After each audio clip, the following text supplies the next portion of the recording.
KOIN is going in depth tonight on a Portland man who has left a powerful legacy in high school football. As Tim Becker reports, his civil rights struggle and success were an untold story until now, and his life has come full circle as a result.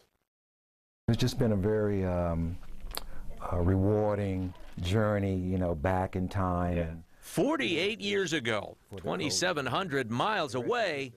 Did a good job of including things, covering a lot, my mom sitting here, But it's always been with him. Having come back to this, certainly dug up a lot of emotion that I thought I had dealt with, but I was wrong. I was definitely wrong.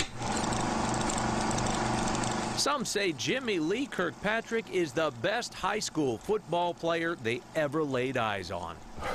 I can't tell you, when we were exposed to his talent on the field, it was, holy cow, this guy's good.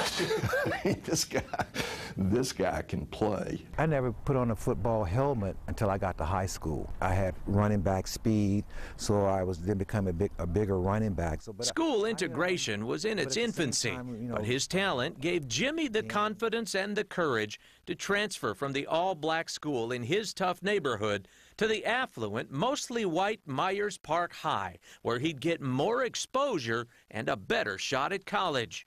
It was 1965. It was a separate but unequal society at the time, so it was a strong motivation to compete. Civil rights, it was a violent year for civil rights in '65. Sports editor Gary Schwab was digging into the history of Carolina's Shrine Bowl when Jimmy Lee's name fell into his lap.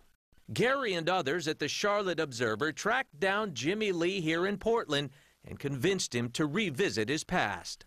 He told us about coming back to huddles with spit dripping down from his helmet and the challenges. They learned how Jimmy Lee was so good it caused an uproar when he wasn't chosen to play in the traditionally white Shrine Bowl.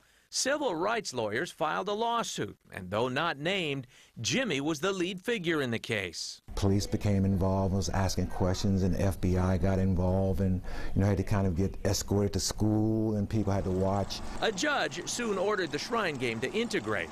Within 3 days of that announcement by the judge, there were 4 bombings at the houses of 4 black civil rights leaders. But I did know that this was a very contentious situation once the lawsuit was filed. And when, the bombings did happen, I was very concerned.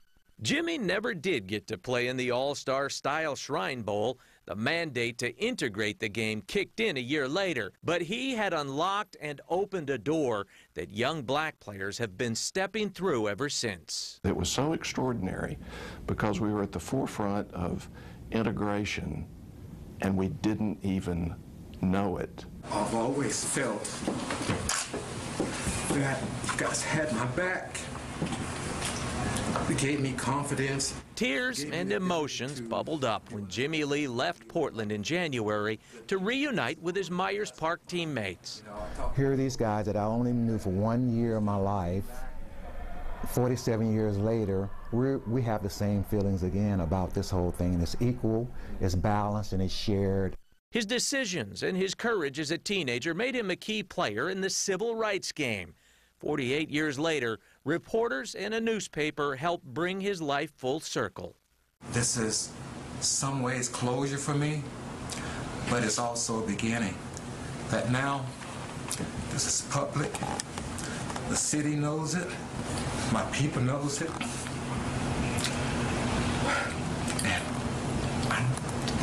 Tim Becker, KOIN 6 News.